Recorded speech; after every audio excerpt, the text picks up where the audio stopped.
Hi, and welcome to the World Happiness Festival. I'm Orla Sullivan, and today we're exploring positive education and mindfulness in education as a way to help us live healthier, happier, more connected lives. And I'm really happy to be joined today by two guests for a conversation around this. So Helen Maffini is founder and director of Mind Be Education.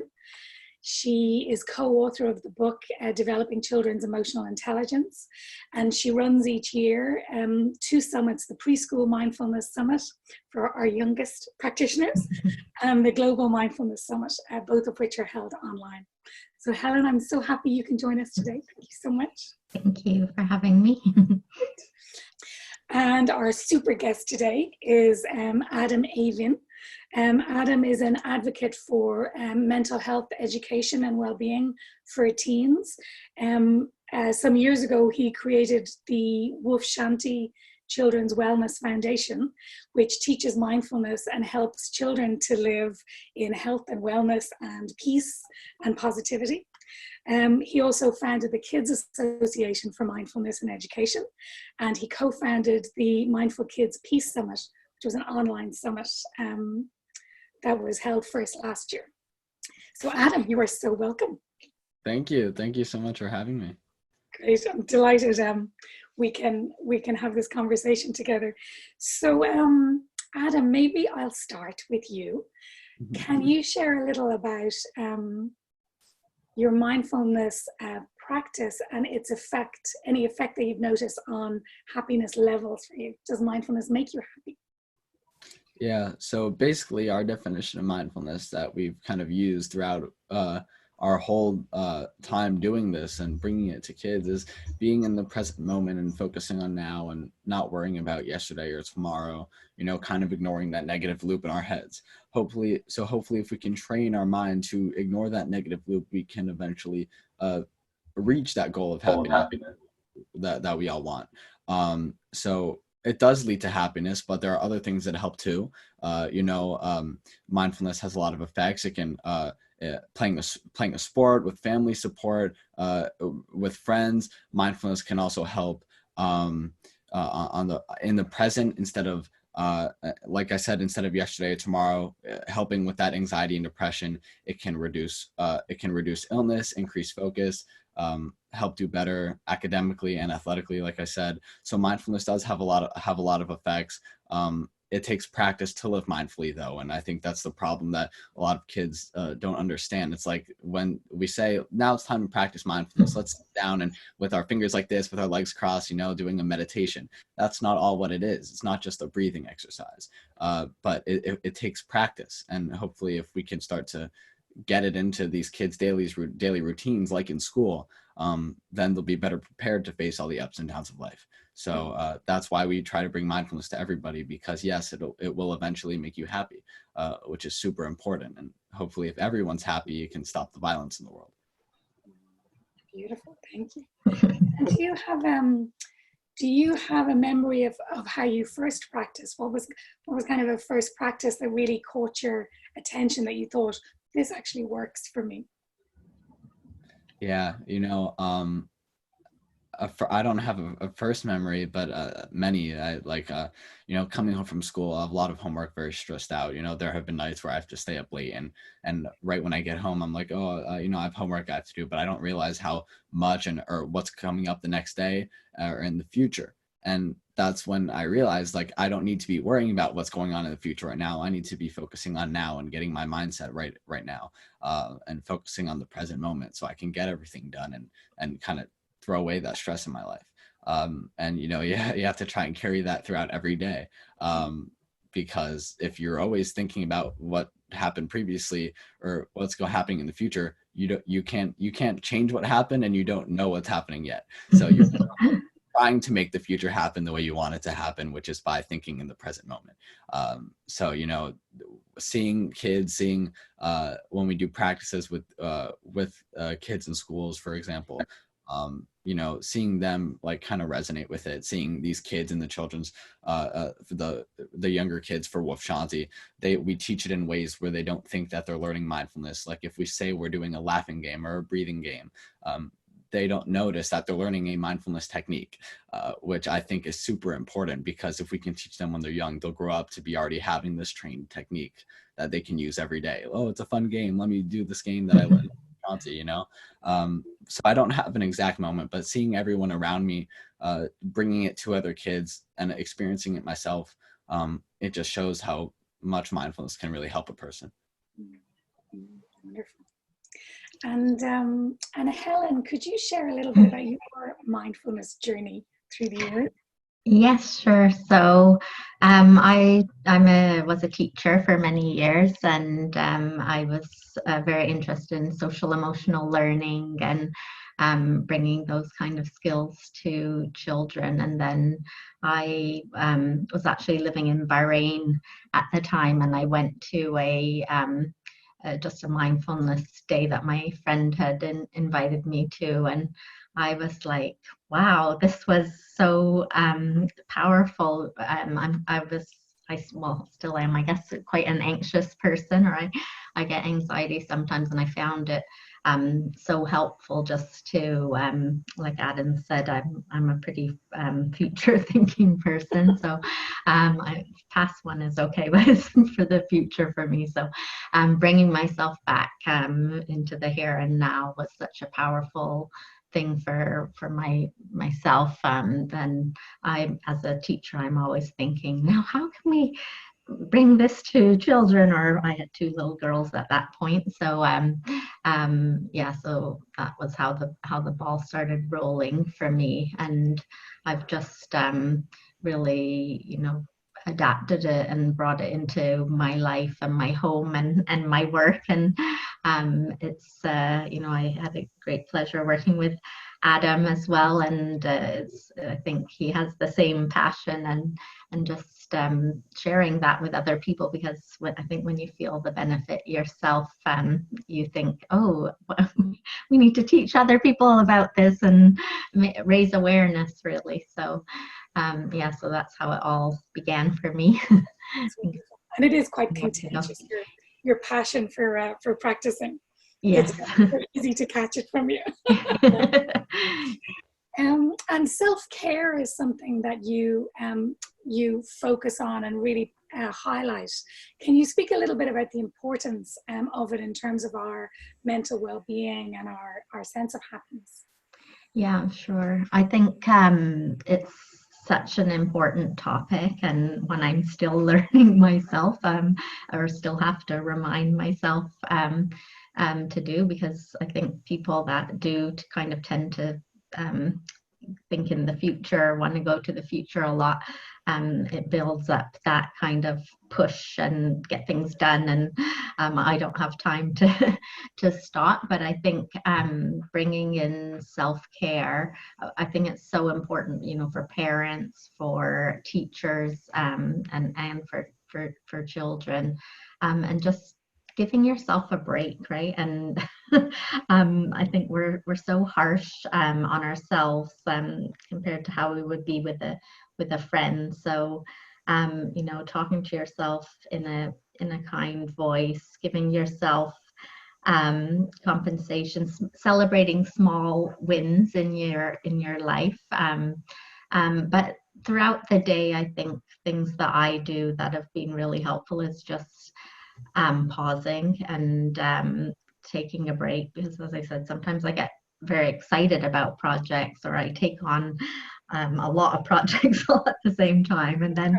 you kind of are like plowing through them, right? And if you stop and just kind of take that pause, maybe you know that your body, you know, you might need to go for a walk, or just take a moment to breathe and or have a cup of tea and give yourself that time to refresh. So I think those kind of, they sound so simple, but those kind of things and really doing it have been what's happened. And like Adam said earlier, it's so much more than just doing a practice. I think it's bringing in these skills throughout your day. So I do things like every time I walk through a door, I take a deep breath in and out, or if I'm going down the stairs or up the stairs, I'll stop and just kind of notice what's happening in my body. And those tying them into things that I'm already doing, like having a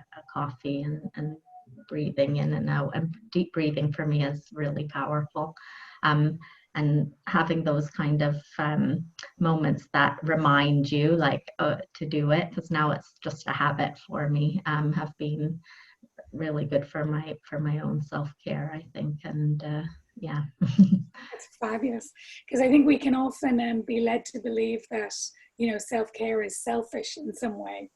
Yeah. So we often give to everybody else first, and then we give ourselves the little scraps that are left over.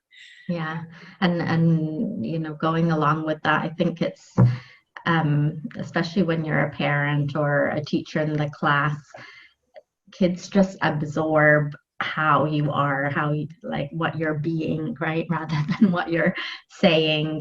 So even if you're trying to, you know, bring mindfulness or teach some kind of strategy, but you're all flustered yourself, and kids are going to know that. So you spend a large chunk of your day with children if you're a teacher, or a parent is at home, and I think they notice how you are, and if you can kind of bring those moments in, it's a gift to others as well, because I know the feeling of you know, oh, I have to take care of everyone else, and but yeah, to do that job effectively, I think you have to take care. It's like in the airplane, right, where they say put your oxygen mask on first. I think that applies here as well. Great, thank you. And Adam, I heard that you took quite a big act of self-care recently by deleting social media from your phone. Is it true? Can you tell me a little bit about that? Yes, it is true. I deleted the social media off my phone before the school year started, so I can just kind of focus more. And since I've done that, I've just felt like so much freer, like a weight has been kind of lifted off my shoulders. You know, on like the iPhone, it says the screen time. My screen time went from like 9 hours to like 4 or 5 hours. And that's still a lot because I'm still a teenager. I still have a phone. I'm still on my phone. I still text my friends. I need it for homework sometimes, or I'll watch a video, but I'm not scrolling for 8 hours on end. And I think that's the real problem that everyone has. I always say, like, when I'm speaking to like my peers, or even adults, I'll say, like, you know, when you're like, for us, when I'm on social media, or when my friends have been on social media, we see like these influencers, right? Kids my age going around on these private jets, flying everywhere. And you see it as you scroll, like, oh, I feel so connected. I love social media. It makes me happy. I get to see everything. But the stuff you're seeing overall might not make you happy. And when you're on it for hours on end, just scrolling and looking at stuff, or sending pictures back and forth, and it won't make you happier. If anything, it'll make you sadder. I always say that as connected as we are now, we're like more disconnected than ever, because we don't know how to communicate in person anymore, or with people, or interact. And I think that's a real skill that you need in everyday life. That's what social emotional learning can bring to the table. It gives you that self-awareness, that self-regulation, self-compassion, to kind of open up and to connect with other people. And if people are on their phones all the time, like, you're gonna kind of forget that. And I never say, like, go delete social media right now, show me what you can, because no one's just gonna go and delete social media like I did. You know, I've had friends try it, succeed for a few days, and they're like, I can't do this. I got to get back on it right now. But I always say, if you can take like 5 minutes to get off it and realize, like, I've been on it for a while, let me take a minute to kind of capture my emotions and do something else I enjoy. You know, I think that's super important, and something that everybody should take with through their day. And I'm not just saying use that for social media, but always take a second to step back and notice your emotions and take a second to breathe, because that can help you all the time. Yeah. And when it was in the early days of social media not being on your phone, and your mind and body have this mildly addictive response to, I should pick it up, I should check and see what's happening. How did you take care of that impulse to, put something back on and just start scrolling with the fear that you're missing out? Yeah. On, the app on the phone, it's like there, it was always there. And every time I out picking my phone, oh, Snapchat, Instagram, it's there. But then when I deleted it, I would still have the tendency just to like pick up my phone and where to go, like just tap. Like it was my normal thing to do the face scan on the phone and without looking, just click on it. Like just, but then eventually you just get used to it not being there. It's February now. I deleted it around August. Yeah. So it's hard sometimes not speaking to all my friends, because I have some friends who are like, I don't text on iMessage, only on social media, only on Snapchat, because that's like the new age of how people communicate, and unfortunately, but I mean that's how. So I make the best of it. It's just so much better for me. And everyone says, no, get it back, we miss you on it, like go back on it. I'm like, I don't like. And I joke around with them, like, you know what, just for you, I'll do it. And they go, really? And I say, no, I'm not gonna get it back, because it's better for me, and it makes me feel better, and happier, and I can notice how I'm feeling more and be able to talk to people better. And I'd rather talk to people better in real life than just on the phone every day. So. Yeah. And did you notice one of the things that's often correlated between being online and that bottomless scroll invention, which I think everyone admits was a poor decision. But one of the things that's often correlated is our levels of anxiety. And when I work with people who are suffering from anxiety at any age, first thing we look at is technology and where we're kind of getting a little lost and kind of ungrounded. So did you notice a difference in either restlessness or anxiety or kind of full of momentum? Yeah, for sure. Like I said, I get home and I have homework that I have to do. I have friends that have homework that they have to do right when they go home, throughout the day even. When we're in class, it's still the tendency, when we get a vibration on our phone, we pick it up and look at it. So we have so many things going on in our lives, things we have to do, things we have to accomplish, family, friends, and on top of everything, technology and the phone. So, that just brings an extra thing onto the table. When I'm people stop minutes at a time to just oh, I'm writing an answer, but now I'm gonna check my phone, writing an answer, check my phone. And you want to get stuff as done as possible, right? You want to get that stress off your shoulders. So if your friend says something in the middle of your homework or whatever, or you're with family and you pick up your phone, you're like, it can't, then more stress and you're on the phone again and stuff, and it's distracting you. So it's a huge problem, especially with anxiety, and the stress levels can get super high sometimes. But that's again why we need to try and teach kids these mindfulness and social emotional learning tools, so they can use it to cope with that anxiety.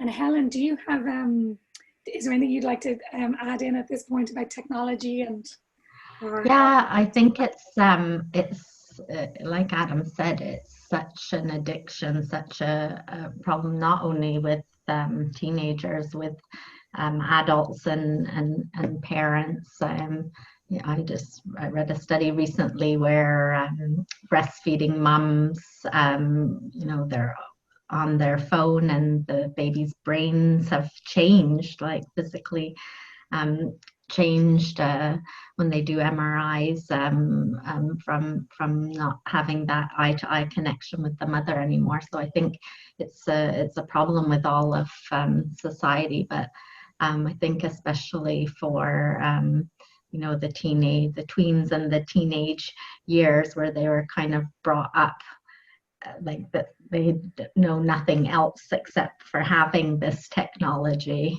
whereas my generation, it's something new. Like, I still remember when I got my first phone when I was like 27 or something, and I couldn't believe it could take photos. And so it's I think it is rewiring brains of children of all ages. But yeah, creating, although it's a wonderful tool, as Adam said, it really needs to be managed carefully, I think. And I even myself, like, sometimes I'm like, whoa, like, what happened? And I'm aware, and I have to put my phone in another room when I sleep, and kind of have times that I check my phone, because like Adam said, you'll be in the middle of something and then something will pop up, and then you think, oh my gosh, I didn't do that, or like, oh, what's happening? And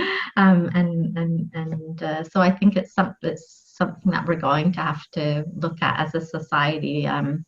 Also in schools, should people have phones in schools or not have phones in schools? Because we know that they can be useful also for taking notes and researching and things, but then where do we kind of draw that line? I think it's something that we're going to have to discuss and talk about and come up with solutions for. So yeah, big problem.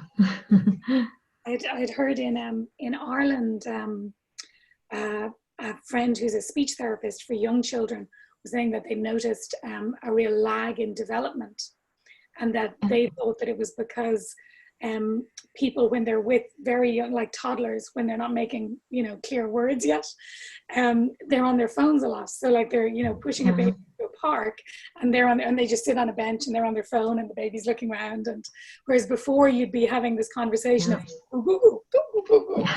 away. And that the children having a rich water.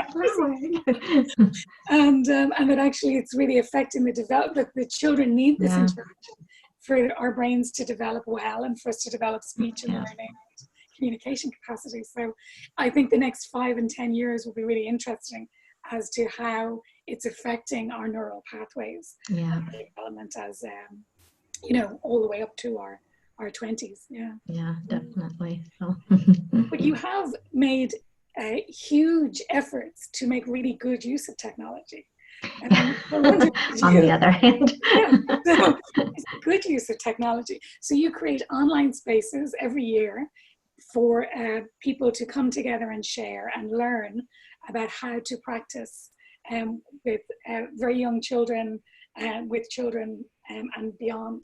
So could you share a little bit about what was it that inspired you to kind of assemble that space for people?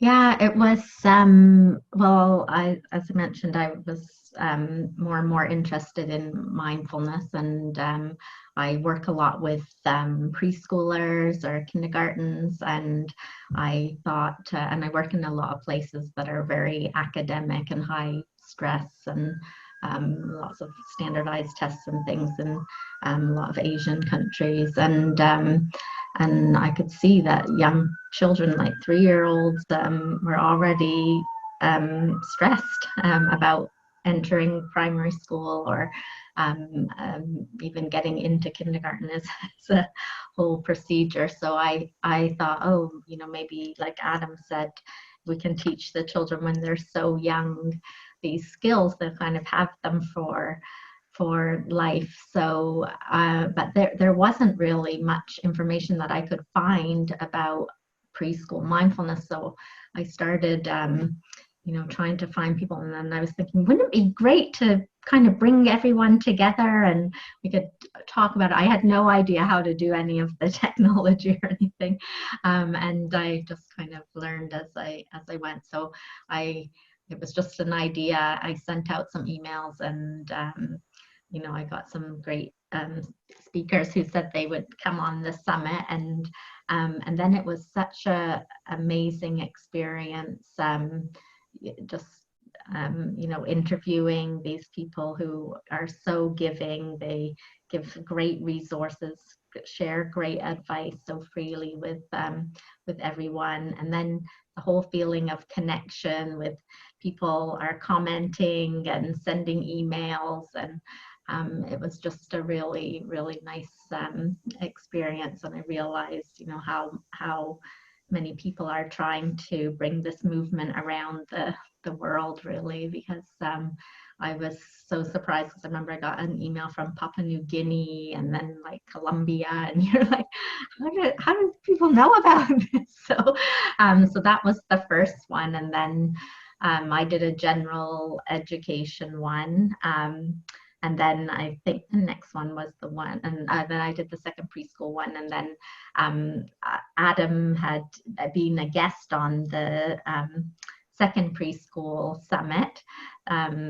We had just met recently, and he came to talk about Woof Shanti, and then he had approached me and said, hey, can you help me put this Mindful Kids Peace Summit together for teenagers, because there's such a huge need. And so we put that together, and we had a great time. And Adam's taking it forward, lots of new ideas as well. But yeah, just it's something I love to do. I love the community, the connection, all the people that you can reach and that come back and tell you things that they've done, and the sharing of the resources. I think it's such a kind place, and it makes me so happy, because, you know, sometimes you get a bit disheartened with all the negative things or the worry of what's happening to children and all these mental health issues. And when you see this group of people just come together, it's you know, gives you hope and gives you a lot of good energy. So yeah, so I will keep doing them. They're truly heartwarming spaces. Yeah. So Adam, can I ask you a little about the Mindful Kids Peace Summit? So how did that come about for you as an idea, where you knew you wanted to kind of make this space for teenagers? Yeah, so it kind of started, well, first I was going into high school. You know, as you grow up, you know, the big dog character kind of gets a little embarrassing. So I wanted to kind of create a curriculum for high school students, because as I was getting older, I saw all my friends in middle school, high school are very stressed out. And that's where the real anxiety is, and the real issues can start to occur. So I wanted to try and we started transitioning a little to more high school, a little more serious, but we were still with Shanti. After there was a tragedy here about 20 minutes away in Parkland at Marjorie Stoneman Douglas High School, from where I am, we were like, okay, the violence in the world is crazy and it needs to be stopped. And what can we do about it? We need to bring as many parents, teachers, high schoolers, middle schoolers together to try and make the world a better place and to stop all this. And then we met Helen, and she helped us put literally the whole thing together. And we're trying to continue it. You know, we teach topics from diversity, inclusion, communication, kindness, anti-bullying, mindfulness, used as a tool to deal with stress, positive psychology, social emotional learning, and so much more. We have over like 70 subject matter experts, celebrities and athletes speak. Most are interviews by either Helen and I, but some are like demonstrations or presentations. We have like over 50 hours of content. So everything is available to you if you get the summit. There are resources, activities, discussion points for parents and teachers to download too afterwards. So all the resources are there for you, and it's such a great tool to use in or out of the classroom if you want to learn about mindfulness or any other tool that we offer. So it's great. Wonderful. And can you share a little about the people who joined to take part in the summit? So especially younger people, and the effect that learning how to take care of themselves might have had on them. like just the invitation to focus on peace in your life and peaceful conditions, and the wholesomeness that's available to us now if we can be aware of it.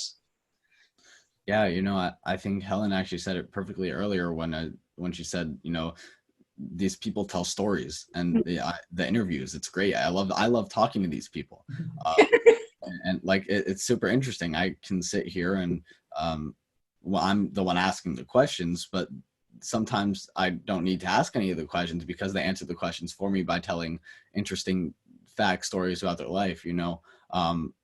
Some of these people have just helped so many in the psychology mindfulness field. They've just helped so many people in so many interesting ways, and I think everyone should just be like so thankful that we have all these resources available to us, these tools that they can share their experiences and